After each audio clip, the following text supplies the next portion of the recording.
Caesar. Fear comes to prevent us. I'm going to give you a little example so that it'll make real good sense to us today. All right, we're going to put one here, and I'm going to put one here, and I'm going to put one over here. I want to give us a great picture that'll help us see what fear seeks to do in your life. Thank you, sir. Now, the goal is over here. This is where I'm intended to end up. This is the goal. This is where I want to go. Everybody say, that's the goal. The goal is over there. So this is my starting place. This is my starting place.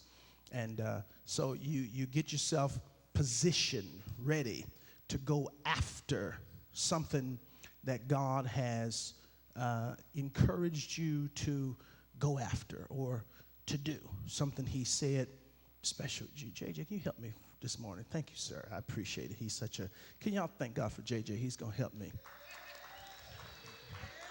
with his For the Love of the Game shirt on. Yes, so he's going to stand right here. JJ is a person who's made up his mind. He is going to go after what God says is his. That's the goal down there. He's going after it. He's going to squeeze every moment between here and there. Now, I want you to understand, this is today. This is the future. All right? This is today. This is the future. But what happens in our lives is as we're moving towards the goal, sometimes we encounter something. Now, I'm going to give you a couple things that could be here. It could be that I feel a pain or something in my body, and I go to the doctor and I say, I need to get this checked. And the doctors check the pain, or they do an x-ray, or whatever the case is. And this is what they tell you. They tell you, come back in a week or two or whatever for the results. Now, when a doctor tells you, come back for the results, they've just placed you in a position for fear to take hold of you. Are you with me? Or let's just say you get a bill in the mail that says on the 17th, we're shutting your lights off if you don't have $383.13. That news today, I'm moving towards my goal. I'm maximizing my time. That news comes to cause something from the hand of the enemy.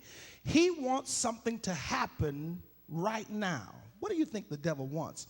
He wants me at this point to now project to the future a negative ending that will divert me from the progressive move I've been making.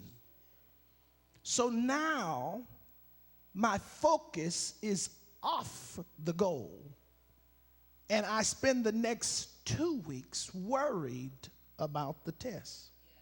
So now I'm not dominating time. I'm not making the calls. I'm not talking to the people. I'm not attending the meeting. I'm not moving forward to this. I'm spending my time sitting around with people, contemplating the possibilities that evil is projecting into my thought life. How many of you know every time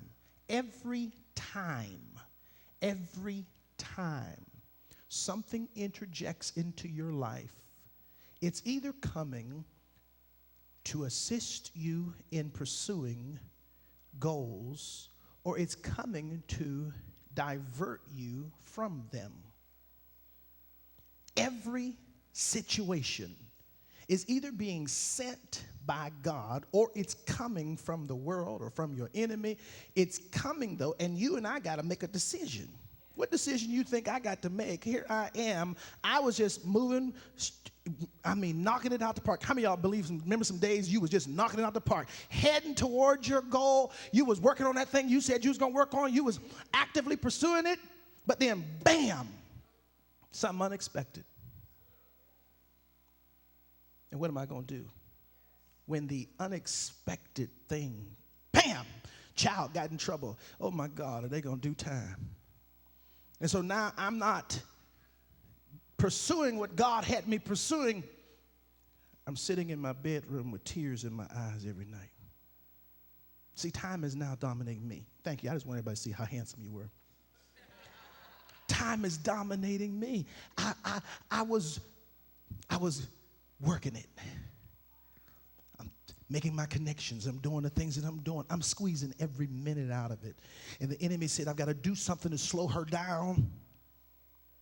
So something comes into my life. Now here's the thing that you and I've got to see. The enemy wants to bombard time. What does that mean? He wants to make me so busy that I can no longer be focused. So I've got 6 things going off in my mind at the same time. 6 problems, 6 concerns, 6 things that need my attention. 6 things that I got. When I had focus in my life, I was just pursuing. I was knocking it out the park. Remember, I'm getting my degree. 2 years in. Bam. Here comes something. I'm gonna work out every week. I see down there. I see myself. I'm getting in shape. Somewhere there comes some bad news. Bam! Chocolate. Here come cake. Here come cookies. Here come sandwiches at 3 a.m. Bam! Chips. I'm eating all night long now because something that I was unexpected and bammed in my life. Why did this thing bam in my life? To try to get me over into fear.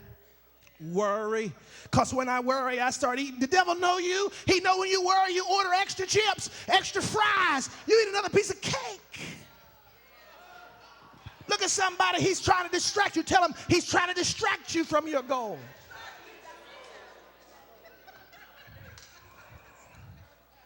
How many times, parents, wave at me if you got adult children at all or close to adult kids. How many times have you been moving in life, heading toward the thing that God told you he wanted to do in your life, and something happened with your child? Bam! And now, no longer am I moving there. My whole conversation shifts to what's going on with them, and the enemy is laughing at you because now you're no longer dominating your time. Time is dominating you. I stopped talking what I was talking, and now I'm speaking out of my fears.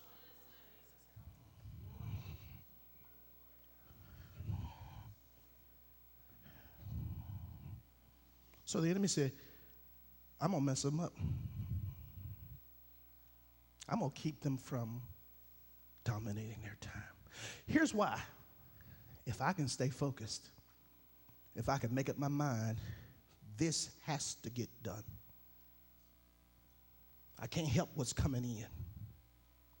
But this has to get. I heard God here. Saints, how many of y'all know he spoke here before that happened? Then you got to realize if God spoke here and then this has happened, this is not from God. And this is not supposed to stop you from what you started right here. Cast not away, therefore, Hebrews 10:35, your confidence, for it have great recompense of reward. You have need of patience. What is patience? You got to have an intestinal fortitude inside you that says, in spite of what I just heard, I'm still keep going. I can't fix that anyway. If I got to wait 2 weeks to get the results, I might as well keep moving while I wait. Hello? Oh, man, it might be cancerous. I don't know. Oh, so you just sit down now. Hey, oh. Colette, it might be. You wasn't even talking to Colette. You was getting up, going after life, and now here you are calling Marguerite about the test coming back in 2 weeks. And when she don't give you what you want to hear, you call Candace, and then she say, well, you know, the word of God saying, you know, so and so. And you ain't like what she said, and you call Tracy. Well, you just, what are you doing? You're not going backwards. You're just not moving.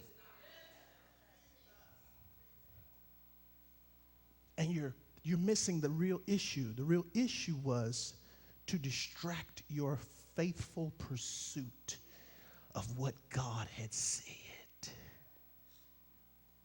Look at your neighbor, tell them life happens. I know the world got their saying, but look at your neighbor and say life happens. You can't stop it. So God said, I've heard people say, well, since this has happened, I can't possibly do that now. Who said it? Who told you to do it? The Bible said God don't change like that. Are you expecting me to now still walk this thing out when I'm going through this crisis? No. Saints, you can't build faith in a crisis.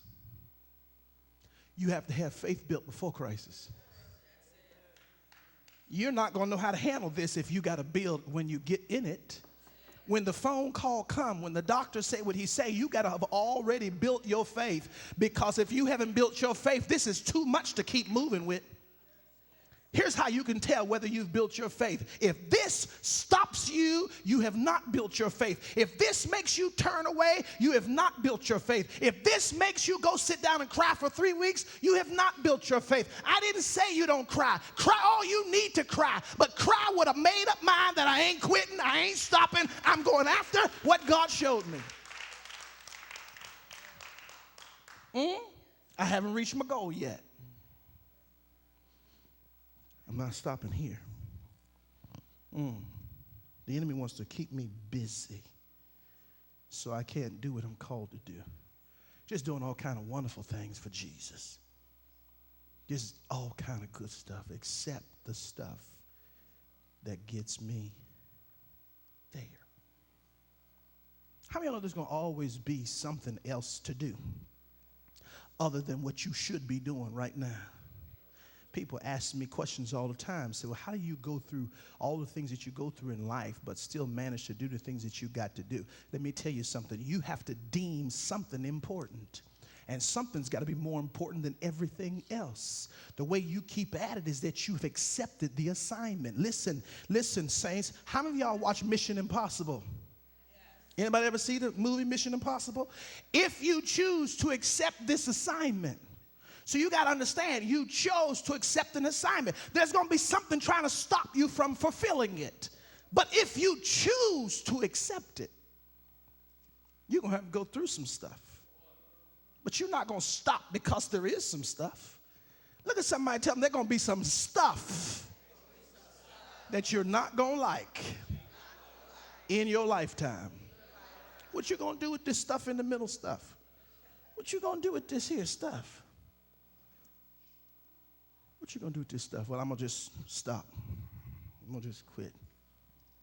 I'm going to just give up. I can't do it now. How do we know that this is an enemy? There's a couple things I want to show you. First thing, I want you to get this. Your ability to dominate time is negatively affected by worry, fear, and doubt. Your ability to dominate time, in other words, to get everything out of it that you're supposed to get out of it, is negatively affected by worry. Your mental state will be in battle or confusion. Listen, when the doctor says, we'll let you know in 2 weeks. For the next 2 weeks, your mental state, if you aren't settled in God, will be in disarray, and confusion.